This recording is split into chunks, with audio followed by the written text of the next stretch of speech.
sold more than 200 million records.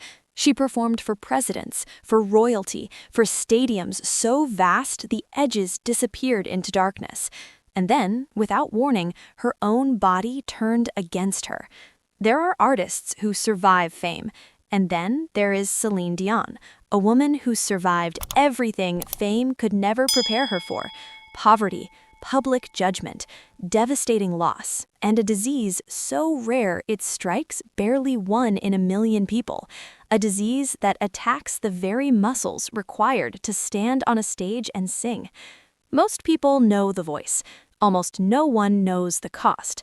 Behind every song that made the world cry was a private life the spotlight never fully reached, a love the world tried to tear apart, a husband she watched fade away while holding his hand, and a body that began collapsing from the inside just when she thought she had already survived everything else.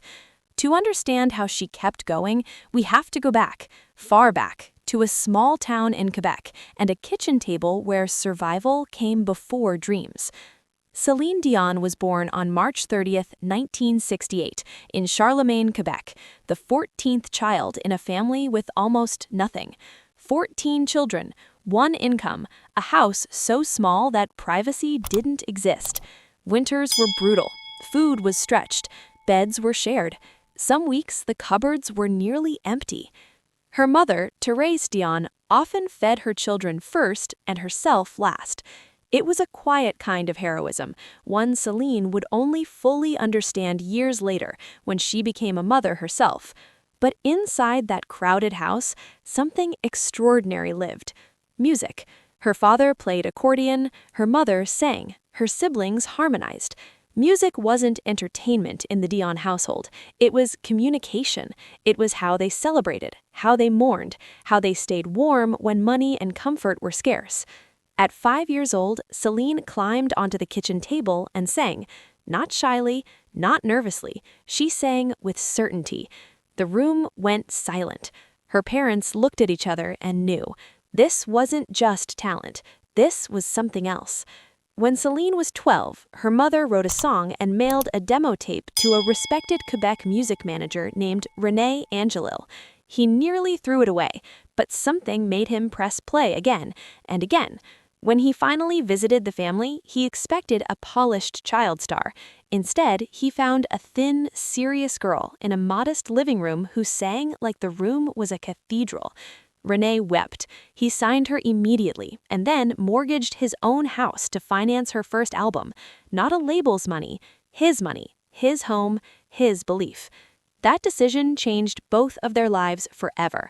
Celine quickly became a star in Quebec, but René saw farther. He knew global fame required patience and transformation. Celine stepped out of the spotlight to learn English, refine her image, and prepare for a world that wouldn't be kind to a French-Canadian girl with an accent and no industry connections. She wasn't being manufactured, she was being prepared. And she trusted him completely. Over time, that trust became something deeper. René was 26 years older. He had children. He had lived an entire adult life before Celine was even born.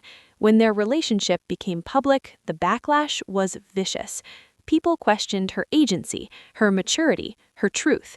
She never wavered. In December 1994, they married at Notre Dame Basilica in Montreal. The wedding was broadcast nationwide. The girl from a crowded house with shared beds walked toward the man who believed in her before she believed in herself. The world was watching, but the journey there had been brutal.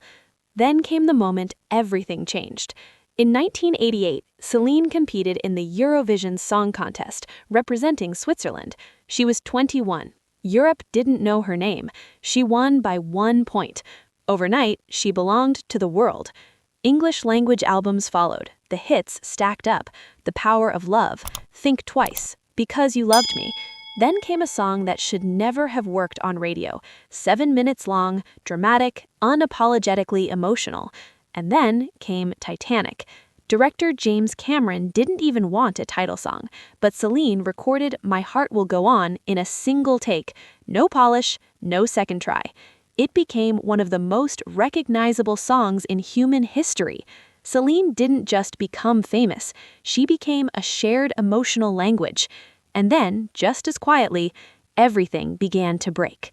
In 1998, René was diagnosed with throat cancer. The irony was cruel. The man who built a career around protecting a voice was fighting for his own survival in the same place. Celine didn't hesitate. She stopped everything: tours, albums, appearances. She became a wife. For 2 years, she sat in hospital rooms, held his hand, and faced the fear that arrives in the early hours when statistics stop comforting. The industry warned her. Momentum would die. Audiences would move on. She stayed anyway. René survived, and when Celine returned, she did it differently, with a Las Vegas residency that redefined live performance.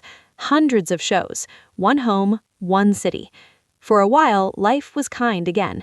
They had a son. Then, after years of painful fertility struggles, twins, Nelson and Eddie. Joy returned, love expanded. But cancer is patient. In 2013, René's illness returned. This time, it was slower, crueler, final. Celine reduced her work, then disappeared entirely. On January 14, 2016, René Angelel died at home. 2 days later, Celine's brother died of cancer as well. 48 hours, 2 funerals. She stood before the world in black and spoke with a steadiness that broke hearts, not because she was cold, but because she was strong in the only way that mattered. She returned to the stage because singing was how she survived. And then her body began to fail. In 2022, Celine revealed she had been diagnosed with stiff person syndrome, a rare neurological disorder that causes severe muscle rigidity and spasms. There is no cure. The condition attacks the nervous system. Walking becomes dangerous. Standing becomes uncertain. Singing becomes nearly impossible. The world watched as she canceled tours and disappeared again. But she didn't stop fighting. She underwent intensive physical therapy, relearned movements most people never think about: standing, walking, lifting her arms. The audience became smaller: a therapist, her sons, a mirror. And then, in 2024, something extraordinary happened. At the Paris Olympic opening ceremony, Céline Dion stood on the Eiffel Tower and sang Hymn à l'amour by Edith Piaf.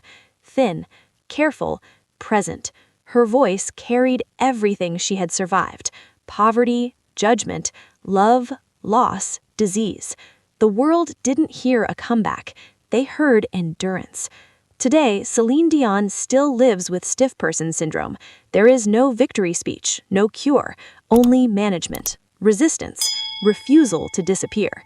She has said she wants to sing again, not to prove strength, but to create connection, because the voice was never the point. The point was always this: you are not alone. And against every odd, that voice is still here.